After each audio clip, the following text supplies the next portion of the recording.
નમસ્કાર મિત્રો, વિડિયોમાં તમારું સ્વાગત છે।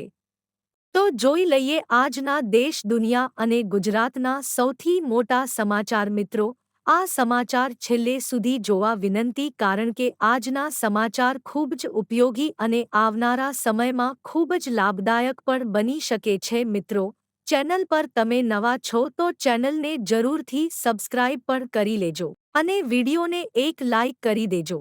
સંસદ રાજેશ ચુડાસમાના ભાઈની લીઝ પર પ્રાંત અધિકારીની રેડ સીઝની કાર્યવાહી કરતા ગરમાયું રાજકારણ। ગુજરાતમાં ભર શિયાળે કમોસમી વરસાદ ત્રાટક્યો। ઉત્તર, મધ્ય અને દક્ષિણ ગુજરાતના વિસ્તારમાં છૂટા છવાયા માવઠા સાથે કરા ખાબક્યા। શ્રમિક કલ્યાણથી શિક્ષણ સુધી મોટા એલાન। યુવાઓ અને મજૂરોને મળશે સીધો લાભ। 1.5 કરોડ રૂપિયાનું આયોજન કર્યું। ખેડૂતો મિત્રો સાવધાન રહેજો, ફરી અંબાલાલ પટેલે ધ્રુજારી દે તેવી અતિ ભારે ચોંકાવનારી આગાહી કરી। 23 થી 27 તારીખમાં કરા સાથે માવઠાની શક્યતા।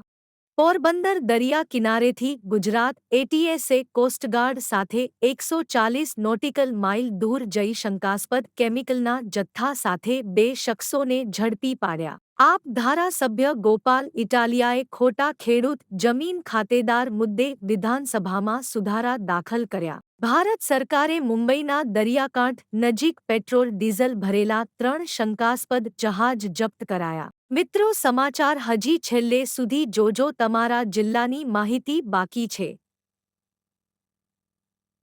હવે અધૂરા કાચા હાઈવે પર નહીં આપવો પડે પૂરો ટોલ।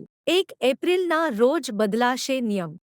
આજના બજેટમાં આધાર કાર્ડ મામલે રાહત મળી। હવે સવારે 8 થી રાત્રે 8 સુધી આધાર કાર્ડની કામગીરી ચાલુ રહેશે। વડોદરા શહેરના નવાપુરા વિસ્તારમાં જયરત્ન બિલ્ડિંગથી પ્રતાપનગર બ્રિજ જવાના રસ્તે તાજેતરમાં નવો રોડ બનાવવામાં આવ્યો હતો, ત્યારે બીજી તરફ ડ્રેનેજ લાઇનની સમસ્યાના કારણે નવીન બનાવેલો રોડ પાલિકા તંત્ર દ્વારા ખોદાતા પાલિકાના જ 2 વિભાગ વચ્ચે આંતરિક સંકલન ન હોવાનું સ્પષ્ટ થયું છે।